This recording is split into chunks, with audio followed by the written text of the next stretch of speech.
Alright, hey guys, we will do a couple of practical hands in this video.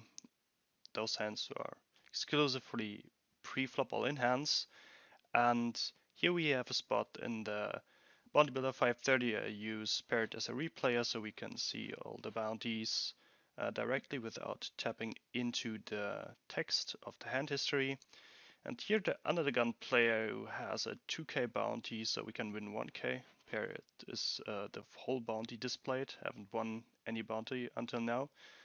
The guy is jamming his approximately 7 big blinds. It's folded around to us. On the button, we have a very easy decision. We obviously jam. The question is what the blinds should call, and I want to show you one or two traps you can fall into if you use the solving program wrong. So we use HRC here. I will open, and here is the solution. And this is the solution which you get when you only use math mode, type in all the information, set everything to first place, choose PKO, choose the total chips and play accordingly, and then you have your option to choose the field. So approximately 11% of the field is left. We just got into the money here, and then you choose next, all in, finish, and then you get this result. And from this result, you can see that the 7 big blind open jammer should jam 45% approximately, and the in-getting ranges behind are getting like enormously wide. So you can see like the MP guy should jam 73% on this open jam from the early position player. And here you fall into a trap since math mode won't regard two things. First of all, of course, math mode doesn't regard card bunching. So if a guy, for example, is jamming here, then he has like 5 other players behind who can have top range, and this will definitely affect his rejamming range here. So like the cap to 3 players only in the math mode gives you a way wider rejamming range than you're supposed to rejam. So for example here, only the guys behind can call and only one of them. So it doesn't regard that, for example, if the hijack calls like the cutoff button small and big blind, all of like their, I don't know, 10% range, which they always call, and this will for 4 players obviously add up to a high calling frequency of top range. So those frequencies here, those rejamming frequencies, are definitely not correct. And since those frequencies are super high, the early position open jamming range gets also very wide, since he's getting called so often by, or rejammed so often by a hand like 10-5 suited, which is obviously complete nonsense.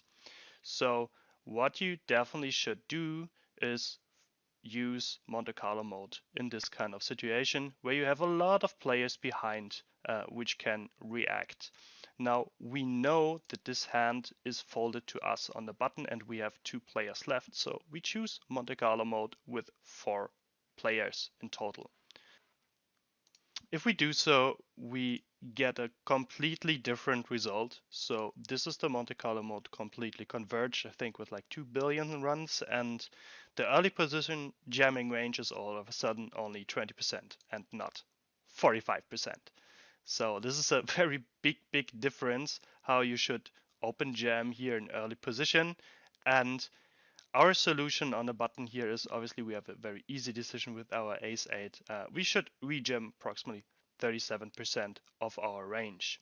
Now the next question is, how wide should the blinds call here? Think a little bit about it. If you're here in the position of the big blind, what would you call? All right, let's get back, and here's the solution.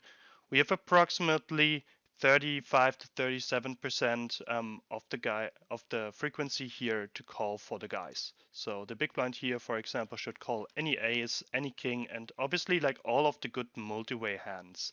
So in the offsuited part, especially here and here, it's becoming very fast, very negative. Meanwhile, in the suited part, like the 9-8 suited, the 9-7 suited, all of those like very good multi-way hands are printing very well, although we are playing against a 20% range, right? So the big blind is mostly leveraging on our wider rejamming range here. So keep in mind, if you want to solve kind of this scenario where you have an early position open jam and then you're in late position, but you have a couple of players behind, always choose Monte Carlo mode and then choose the remaining players accordingly. So for my solve here, for example, 4 players. You can also see that we have a little bit of card bunching effect inside of the solution since I did rerun the solve again. This should be the correct one. So I only did copy all of the rejamming frequencies here and pasted it to this solution here. And if I do that, then you can see the blinds are calling a little bit wider.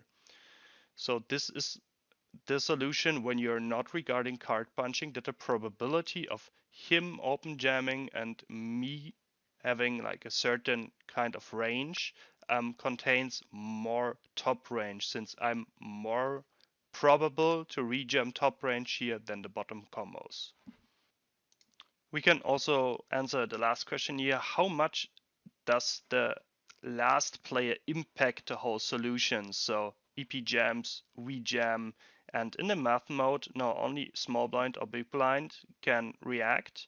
And if the small blind jams, then the big blind always folds. So how does this change the frequencies if we actually have 4 players? This is the 4-player solution. Now in this solution, we don't have a 4-player solution. We only have a 3-player solution since this is math mode, but I did lock all of the rejamming frequencies according to the Monte Carlo sim.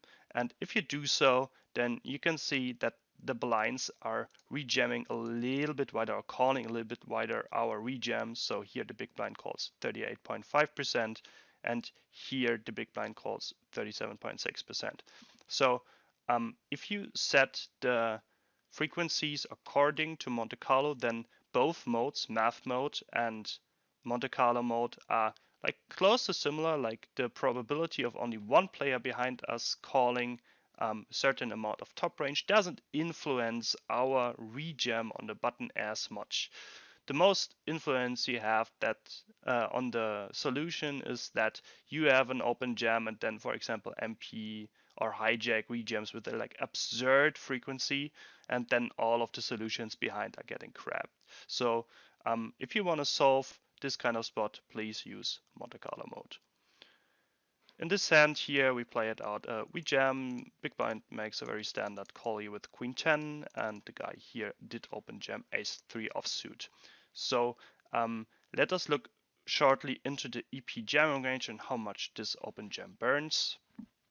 So this here will be the Monte Carlo EP jamming range, and his EP jam here burns approximately $60 in a $500 tournament.